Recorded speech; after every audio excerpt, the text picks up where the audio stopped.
UTV ప్రేక్షకులకు నమస్కారం. ఈరోజు సనాతన హిందూ ధర్మం అంటే ముఖ్యంగా సెలబ్రిటీలకు, కొంతమంది రాజకీయ నాయకులకు చాలా చులకన అయిపోయింది. ఈ దేశంలో మెజారిటీ పాపులేషన్ హిందువులది.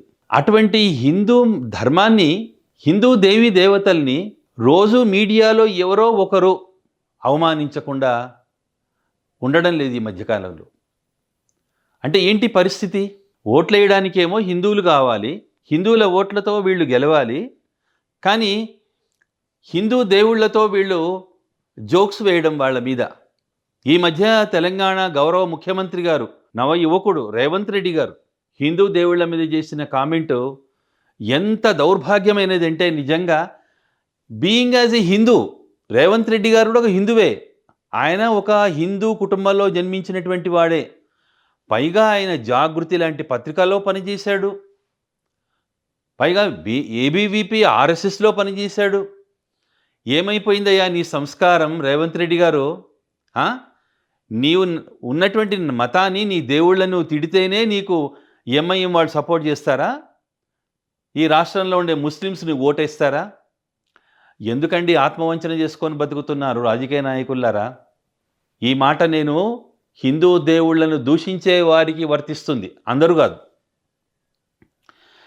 అసలు హిందువుల దేవతల గురించి 33 కోట్ల మంది దేవతలుంటే నీకెందుకు, లక్షల మంది ఉంటే నీకెందుకు? సందర్భం వచ్చింది కాబట్టి ఒక విషయాన్ని మన ప్రేక్షకులకి వివరించాలనుకుంటున్నాను నేను.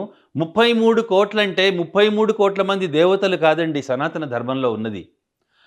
సనాతన ధర్మంలో అంటే ఆధ్యాత్మిక పరిభాషలో కోటి అంటే ఒక గ్రూపు, ఒక సమూహము. 33 సమూహాలకు సంబంధించినటువంటి దేవీ దేవతలు ఉన్నారు. దీంట్లో దిక్పాలకులు ఉన్నారు, త్రిమూర్తులు ఉన్నారు, అలాగే పంచభూతాలు ఉన్నాయి. ఇలా అందరూ కలిపితే 33 సంఖ్య అవుతుంది. అంటే 33 మంది దేవతలు మాత్రమే హిందూ ధర్మంలో ఉన్నారు. ఇది తెలిసిన వాళ్ళందరికీ తెలుసు, కానీ అమాయకులైన ప్రజల్ని తప్పుదారి పట్టిస్తున్నారు వీళ్ళు. అసలు వీళ్ళకి ఎందుకండి హిందూ దేవతల గురించి? ఈ రాష్ట్రాన్ని పరిపాలించమని ప్రజలంతా నీకు అధికారం ఇస్తే, నీవు అధికారాన్ని నిలబెట్టుకొని ప్రజలకు ఇచ్చినటువంటి ఆ 6 గ్యారెంటీల గురించి ఆలోచించకుండా, ఏం రేవంత్ రెడ్డి గారు, మీ మంత్రివర్గం ఏం చేస్తుంది, మీరేం చేస్తున్నారు ఒకసారి ఆలోచించుకోండి. 2 సంవత్సరాలు పూర్తయిన సందర్భంగా మీరు ప్రజలకు మొహం చూపించుకునే పరిస్థితి ఉందా?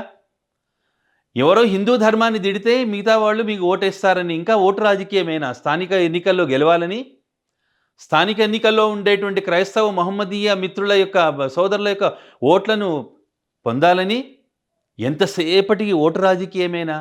కుదిరితే ఓటు రాజకీయం, కుదరకపోతే నోటు రాజకీయం. ఇదేనా మీ రాజకీయం? ఇప్పుడైనా కాస్త రాష్ట్రానికి మీరు ఇచ్చినటువంటి గ్యారెంటీలు నిలబెట్టుకోండి. మిమ్మల్ని గెలిపించినటువంటి ప్రజలకి ఇంత మంచి పరిపాలన ఇవ్వండి.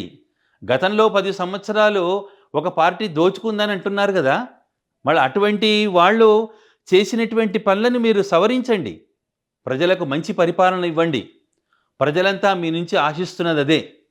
ఇప్పుడైనా గుర్తుపెట్టుకొని రేవంత్ రెడ్డి గారు ఆ రకంగా మీరు నడుచుకుంటారని ఆశిస్తున్నాం.